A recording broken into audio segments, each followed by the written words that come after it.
Hello everybody, Floyd again. Your wise old motorcycle uncle here to help you out with some tips today.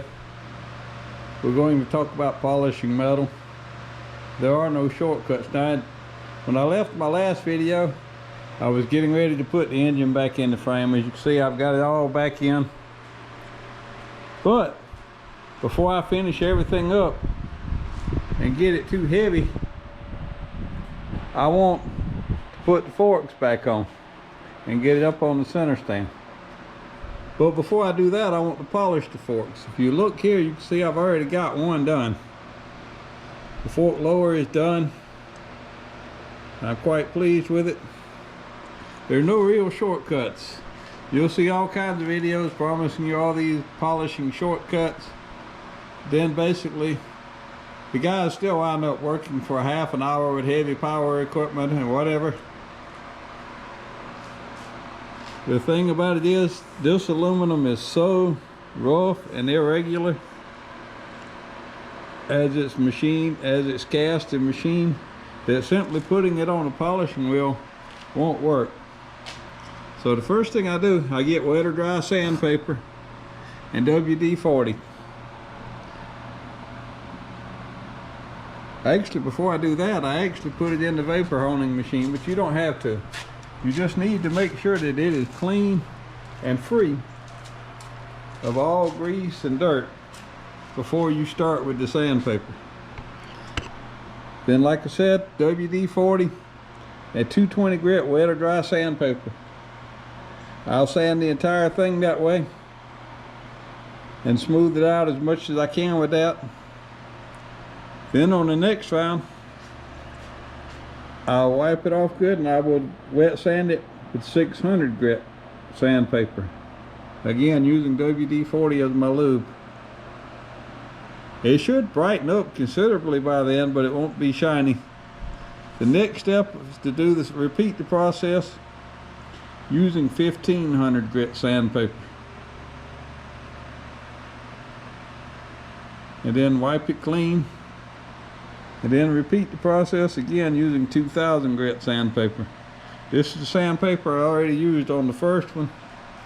It's still good enough to do the second one. If you got any really deep pits or gouges in your surface, I would suggest starting with something like 150 grit sponge block to get those out of it first. So here, let's walk over and drop this leg in the vapor blaster and get it cleaned up. Looks like.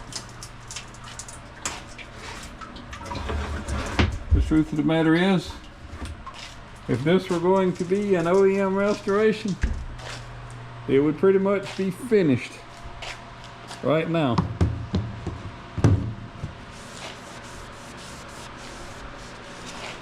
Everything is much cleaner. One of the things I do love about the vapor honing process is how well it cleans up the old bolts and stuff. As you can see, there's a lot of machining marks and stuff on the back of this fork leg. Now, we won't get all of those out in the polishing process, but we'll get it pretty nice. So anyhow, let's clamp it up in the vise and do the next step, 220 grit sandpaper. Okay. We're back. Here it is after going over it with a 220 grit sandpaper. You can see all the fine sanding scratches and stuff in it. But overall, it's helped a lot. This one does have a nick or two that will be too deep that will still be present after polishing. One thing I will tell you about, make sure you get the sandpaper in these corners like this really well. It makes a huge difference in how your final polish job comes out. Now, let's move on to some 600 grit sandpaper. Okay people, you know how I'm always advocating for you to shop with our online partner, We Bike Japan, who've provided so many of the wonderful custom parts that you see on our motorcycle build here. They have a lot of unique, one-of-a-kind custom items that you won't find anywhere else on the planet. But they also have internationally recognized name brands, such as Olin's. And this week, starting today, August the 9th, they have Alpine Stars riding gear on sale. So whether you're off-road, on-road, or racing, go check out japan.webike.net at their Alpine Stars Super Sale. There will be a link in the description. Here we go after this, the 600 grit sandpaper. You can see it starting to look better.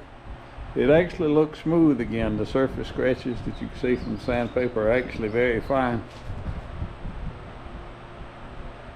And if you really wanted a matte aluminum finish, you could go with this, but we want it to be shiny. Now here you see after the 1500 grit sanding, it is actually starting to get mildly reflective. Not really a mirror type finish, but you can see it's got a little sheen to it. If you look closely, you can see me holding the camera in it, but it'll be a dull shape. But now let's go ahead, before we go to the buffing machine, and use the 2000 grit. Hey, that's how it looks after going over it with some 2000 grit.